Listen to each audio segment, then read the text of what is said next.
Hey, it's Jess back with a Misfit Makers Besties tutorial, and this week it is back to school. This is part 1 of part 2, so stay tuned for that second part. In the meantime, make sure that you like and subscribe our channel. We upload every Wednesday and Friday. Also, check out our Facebook community, Misfit Makers, and if you want to take your business to the next level, check out our mentorship group. All right, guys, so today I'm starting out with a 24-ounce Plump from the Tipsy Magnolia. You can find a discount code down below for all of the companies that I'm using today. I have my painter's tape, and what I'm doing is I'm just following the bottom of my rim all the way around my Plump, and I will end up doing the same thing at the top. As you saw, we're making a pencil tumbler today. So this is if you are not a template fan or you don't want to spend the money on buying a template, I am about to show you how to freehand and make those gorgeous pencil tumblers. This is how I learned how to make my pencil tumbler back in the day. There really wasn't anybody making templates out there. Of course, a template makes your life a lot more easier. Well, I won't say a lot more easier. This is pretty easy, but there's nothing like just cutting out a template and slapping it on a cup. So here I'm taking my smaller painter's tape, and I'm lining it up to that top painter's tape that we added on our cup. The top part is going to be our eraser, and this little part is going to be the silver little rim that you see on pencils. So once I get that all added, now it is time to add my little, what is this, the lead part of the pencil. Do not make this mistake, guys. I don't know what I was thinking. I promise this is not the easy way, okay? I cut out strips of 651 and I'm just like freehanding them on my tumbler, making them like into a zigzag pattern. Make a zigzag pattern in your silhouette or your Cricut and just cut out one long zigzag pattern and then apply it all the way around your tumbler.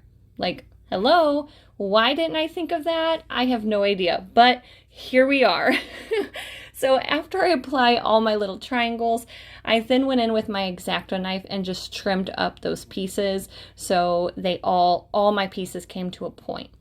Now I'm going in with my pop of color. This is berry brown, and I want to make sure that I prep each one of my sections because the goal is to just do one coat of glitter on all of my glitter sections. Now, if you have bare spots or if you're using Mod Podge like I am and you're just not fast enough and you have to do 2 coats, that is totally normal. It's okay to do 2 coats, especially if you're using like a translucent glitter. Sometimes it's hard to get that good coverage, but if you use a base coat, whether it be acrylic paint or a chalk based paint, you more than likely will get better coverage with your glitter. So remember, pop of color is a chalk based paint.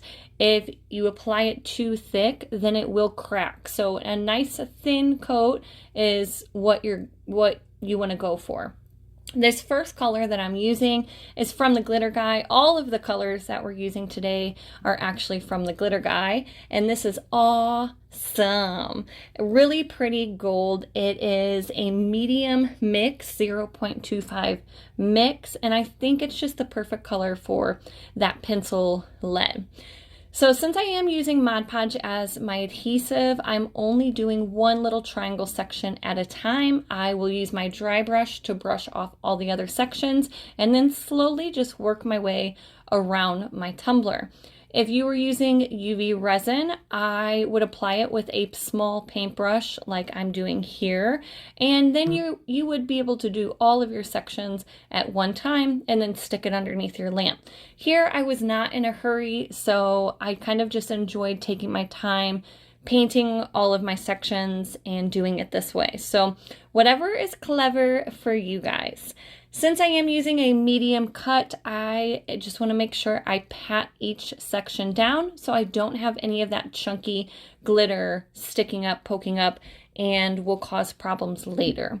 Next, I'm going to go in with my black pop of color and do the exact same thing. You guys can start to see a pattern here. These will be the steps for every single section that we will be doing today. So black for the bottom is going to be, I guess this would be the lead part, right?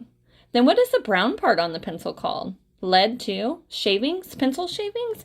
I don't know. Anyway, so I painted the butt of my cup and that bottom little section black, and now we're going to go in with Twilight. Twilight is a pure black, so if you're wanting like just a little extra sparkle for that black glitter, add a little bit of additive into your black and it makes the world of difference. I didn't add it here because for a pencil, I didn't really think that it needed a ton of extra sparkle. Like, you know, bottom of your pencil lead is black anyway, so I did not add any additive. So as you see, I added my Mod Podge, and then now I'm going in with that glitter section. I did do the bottom rim and the bottom separate just because that Mod Podge dries so quick that I was a little worried if I did it all in one step that by the time I got back around, it would already be dry. So for the middle section of my pencil, I went with a lime green. I used green from Pop of Color, and same steps, just very thin coats. I ended up doing 2 coats on the green since it was lighter. And now I'm going in with my Mod Podge. Now here it's a little tricky because I have to butt my paintbrush right up to our gold section.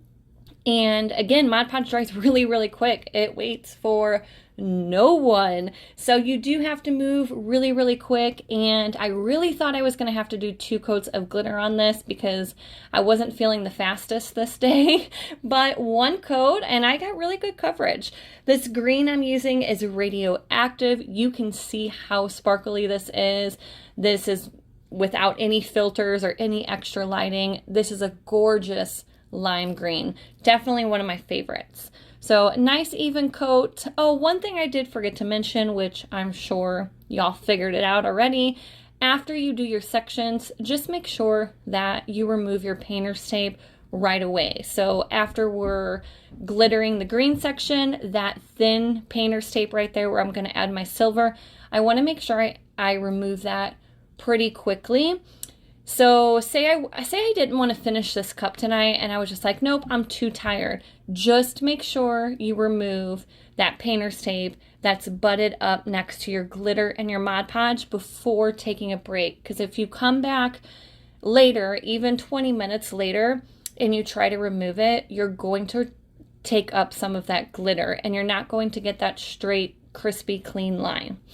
So the silver color that we're using is Meteor Shower, Meteor Shower, and it is a really pretty silver.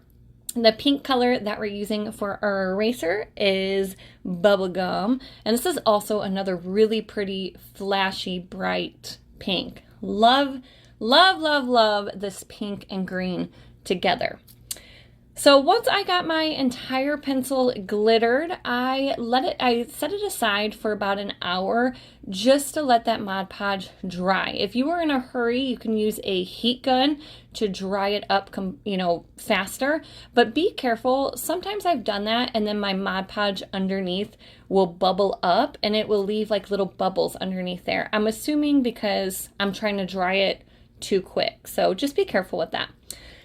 So, of course, I had to be extra and add some leopard spots to my cup. So, I mixed in a little bit of Pop of Color pink paint into my Mod Podge. And here we are just adding all of our little circles, the middle parts of our leopard spots, onto our tumbler. You see, I'm not looking at something. I'm not going for like a perfect circle shape. I call them popcorn shapes or cloud shapes because I don't want them to be perfect. Once I got all of my pink spots on there, I let that dry for about 20 minutes and then I'm able to go in with my black little leopard spots around the pink. So since it is black, I wanted to make sure my cup and all my other colors were really dry before adding the black because I didn't want that black glitter to sink into the green or the pink or any other color. Here, if you've never done leopard spots, pull up a picture of leopard spots for inspiration to give you something to look at. I feel like the first couple spots are always the hardest to do, but once you do a couple, you kind of get your rhythm. And remember, no leopard spots are going to be the same. This is your tumbler, so be creative with it. Don't be too hard on yourself. Some spots I have little 2 black lines, you know, some I have 1, some I have 3. So just be creative and do your thing. After we get all of our black spots and our pink spots on our tumbler, I let it set aside for about 20 more minutes to make sure that those black sections were really, really dry. Now, again, I don't want to epoxy my cup like this, because what will happen is you will spread black glitter all over your cup. So a few things that you can do. Make sure that you seal your cup. You could use Mod Podge to seal your glitter, or you could use clear spray sealer. Clear spray sealer is definitely going to be faster. You could just take it outside. I would probably do 2 coats, drying in between. But if you don't have that option, or you don't have clear spray sealer, then Mod Podge will do the trick. The main color that I am worried about is that black color. I actually didn't seal any other colors except the black. So you see, I'm going in with my Mod Podge and a paintbrush, and I'm just very carefully dabbing the Mod Podge on to my black leopard spots. And then I did seal the bottom of like my the black on the bottom of my cup. Once that was dry, it dries clear about 20 to 30 minutes. I went in with 30 mLs of turbo from CCDIY. After my cup was cured, I went in with a second coat of turbo. Turbo only takes about 25 minutes to dry, guys. So if you haven't tried turbo yet, it is freaking amazing. The trick to turbo is thin coats. If you try to go too heavy-handed with using turbo, what will happen is it will pull up because it doesn't have as much time to self-level, and then you'll get like bubbles and waves on your tumbler. So very, very thin coats. After the 2 coats were applied to my tumbler and it was completely cured, you saw me, I went in and sanded my rim and cleaned up my rim with an X-Acto knife and wiped everything down with my tack cloth. Now I have my vinyl stripes printed out. I have holographic silver and my black 651, both from Vinyl Fun for Everyone. The width of these are 0.05 and they're just as long as my mat, so 12 inches. I'm going in with my silver and I'm applying my 2 stripes, my top silver line and my middle silver line. I'm not going to add my bottom silver line just quite yet, and you'll see in a little bit why. So for my 651 black, I'm going to use that to line up my lead part at the bottom of my cup. And then I'm actually going to use that for my lines too. This is the part you can get creative with this. You can use gold at the bottom and then make your lines for your pencil tumbler. Like I could have used pink or silver or black, or you could honestly use any color that you'd like. Here, when I'm applying my stripes at the bottom, I just want to make sure I crisscross them at the top. So I have that point, and then I will go back around with my X-Acto knife and clean all of those small pieces up. Make sure before you epoxy that you double, triple, quadruple your cup, okay? Because I have had that happen to me before. You're trimming up so many little pieces that I've had a little vinyl piece get stuck on my cup somewhere and I didn't see it, and it was too late. I had already epoxied my cup, and then later on I saw it and I was like, no, all of that hard work. I was able to fix the cup. I just had to sand it down really good and get that little vinyl piece out, but still, who has time for that? Not me. After we trim up all of our little triangle pieces, then I added my black stripe at the bottom. This is the section that I was saying that you could do like gold down here. I've used gold. I just didn't think that gold was going to look very good with the colors that we chose. So that's why I just kind of stuck with black and silver. And I am in love with this cup. I'm not a teacher. I am actually gifting this to one of our besties, and I hope she loves it. I really think with the colors that she will. So after we get our vinyl stripe added to the bottom, now it is well, you could leave your tumbler like this. We did all of our outlines. You could apply another silver line at the top and then leave it like this. But I love the lines going all the way up and down the tumbler, all the way around. I just think it makes it really look like a pencil, and it really brings everything together. So I'm just finding the middle point of my triangles at the bottom and guiding my vinyl pieces all the way up to the top of my silver line. Once I get the vinyl piece to the top of the silver line, I'm just using my scissors to trim it up. Now you see why I said do not add that silver line, because we will add our silver line on top to cover up all of those pieces right where the black pieces meet. Voila, look at it coming together. Oh, I'm obsessed. After you get all of your vinyl pieces added, since we do have so many pieces of vinyl on our cup, and not only that, we are using a metallic vinyl, I want to make sure that I seal my vinyl really well. I love CCDIY's quick coat. I seal all of my cups if I'm using a lot of vinyl, or if I'm using glitter or textured vinyl, I always seal, and I never have a problem with my vinyl lifting. A nice thin coat is all you need, and that bottle is going to last you forever. Once your quick coat dries, I went in with my final coat of Turbo 30 mLs, and voila! Look how cute this is. I am freaking obsessed. And you guys get a sneak peek of these adorable matching scissors that I made. If you want to see how I made these scissors, you'll have to come back for part 2. But I hope you love this set, bestie, and I cannot wait for you to get it. I hope this tutorial helped and inspired you guys, and I will see everyone later.